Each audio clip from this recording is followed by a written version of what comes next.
محبت بڑا پیچیدہ معاملہ ہے نا؟ اس میں آگے بھی بڑھنا ہے، سمجھوتے بھی کرنے ہیں، اور کبھی کبھی کسی کو جانے بھی دینا پڑتا ہے۔ یہ سفر ہمیشہ آسان نہیں ہوتا، اور یہ سمجھنا بہت ضروری ہے کہ کب کوئی رشتہ ٹھیک نہیں چل رہا۔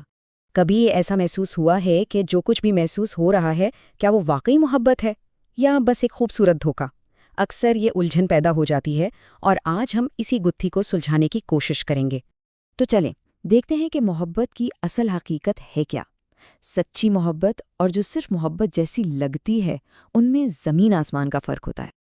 دیکھیں، ایک طرف ہے دیوانگی، جو بس ایک وہم میں جیتی ہے، اسے ہر چیز پرفیکٹ چاہیے اور سب کچھ بہت تیزی سے ہوتا ہے۔ اور دوسری طرف ہے محبت، جو حقیقت کو تسلیم کرتی ہے، مضبوط ہوتی ہے، اور اسے پنپنے میں وقت لگتا ہے۔ اس بات کو تعلقات کی ماہر سوزن ونٹر نے کیا خوب کہا ہے کہ دیوانگی وہم میں زندہ رہتی ہے جبکہ محبت حقیقت کا سامنا کر سکتی ہے۔ بس یہی وہ نقطہ ہے جس نے بنیاد بنا کر ہم آگے کی نشانیاں دیکھیں گے۔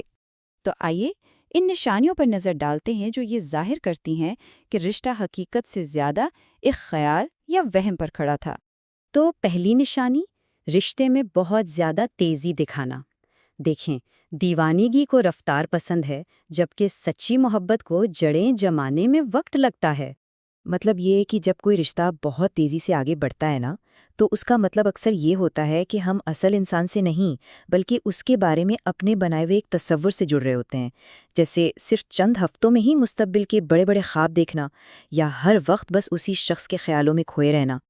اچھا، اب آتے ہیں دوسری نشانی پر، یہ توقع رکھنا کہ سامنے والا بالکل بے عیب ہو، یعنی پرفیکٹ ہو، اور پھر جب ان کی اصلیت سامنے آتی ہے تو سخت مایوسی ہوتی ہے۔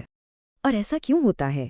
کیونکہ جیسا کہ سوزن ونٹر کہتی ہیں، دیوانگی کو زندہ رہنے کے لیے پرفیکشن کی ضرورت ہوتی ہے۔ یعنی جب یہ امید لگائی جاتی ہے کہ پارٹنر ہمیشہ پرفیکٹ نظر آئے، ہر کام ٹھیک کرے، تو دراصل انہیں وہ بننے کی جگہ ہی نہیں دی جا رہی ہوتی جو وہ اصل میں ہیں۔ اس کے بالکل برعکس، محبت کا تعلق حقیقت سے ہوتا ہے۔ سچی محبت میں خامیوں کو قبول کیا جاتا ہے، برے وقت میں ایک دوسرے کا ساتھ دیا جاتا ہے، اور اچھے وقت کو مل کر منایا جاتا ہے۔ چلیں اب ان نشانیوں کو دیکھتے ہیں جو ایک جذباتی دوری کی طرف اشارہ کرتی ہیں۔ تو تیسری نشانی، ان کے ساتھ ہوتے ہوئے پرسکون محسوس نہ کرنا، یعنی ہر وقت ایک کھچاؤ سا رہنا، یہ سوچنا کہ کہیں کچھ غلط نہ کہہ دیا جائے یا کوئی برا تاثر نہ پڑ جائے۔ اس پر ماہر تحقیق ڈاکٹر برینے براؤن نے ایک بہت دلچسپ بات کہی ہے۔ وہ کہتی ہیں کہ جن لوگوں میں محبت اور اپنائیت کا سچا احساس ہوتا ہے نا، وہ اپنی کمزوریاں ظاہر کرنے سے نہیں گھبراتے، لیکن جو لوگ جذباتی طور پر جڑے نہیں ہوتے، وہ اپنے ارد گرد دیواریں کھڑی کر لیتے ہیں۔ چوتھی نشانی ہے ان سے دوری اختیار کرنا۔ اب دیکھیں، وقت کے ساتھ کسی بھی رشتے میں ابتدائی جوش کم ہو کر ایک سکون آ جاتا ہے، یہ تو نارمل ہے، لیکن اگر جان بوجھ کر دوری بنائی جا رہی ہو تو یہ ایک مسئلہ ہے، کیونکہ محبت کرنے والے ایک دوسرے کے ساتھ وقت گزارنا چاہتے ہیں۔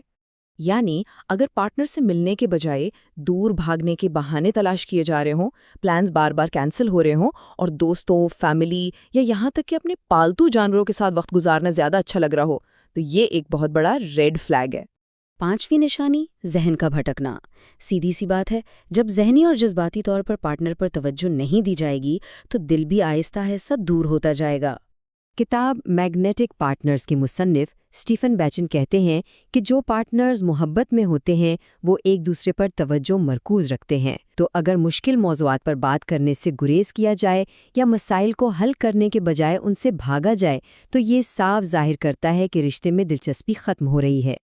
اور اب ہم آخری اور اکثر سب سے مشکل نشانی کی طرف بڑھتے ہیں۔ یہ وہ مقام ہے جب انکہی سچائی جسم پر اپنے اثرات چھوڑنا شروع کر دیتی ہے۔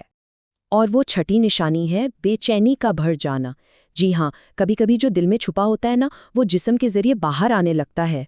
ماہرین نفسیات بتاتے ہیں کہ یہ بے چینی جسمانی شکل بھی اختیار کر سکتی ہے، جیسے ہاضمے میں گڑبڑ، نیند کا نہ آنا، یا پھر وہ ڈر جو پارٹنر کو کوئی بری خبر سنانے سے پہلے محسوس ہوتا ہے۔ آخرکار سچائی سے کب تک بھاگا جا سکتا ہے؟ تو ان سب باتوں کا نچوڑ کیا ہے؟ یہی کہ جہاں محبت نہ ہو وہاں زبردستی کا رشتہ نبھانے کی کوشش کرنا دونوں کو تکلیف دینے کے سوا کچھ نہیں۔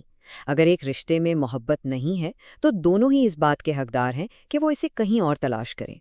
تو ان نشانیوں کو سمجھنے کے بعد سوال یہ پیدا ہوتا ہے کہ کوئی اپنے احساسات کو کس نظر سے دیکھے۔ یہ ایک ایسا سوال ہے جو شاید خود سے پوچھنا، معاملات کو صاف دیکھنے کی طرف پہلا قدم ثابت ہو۔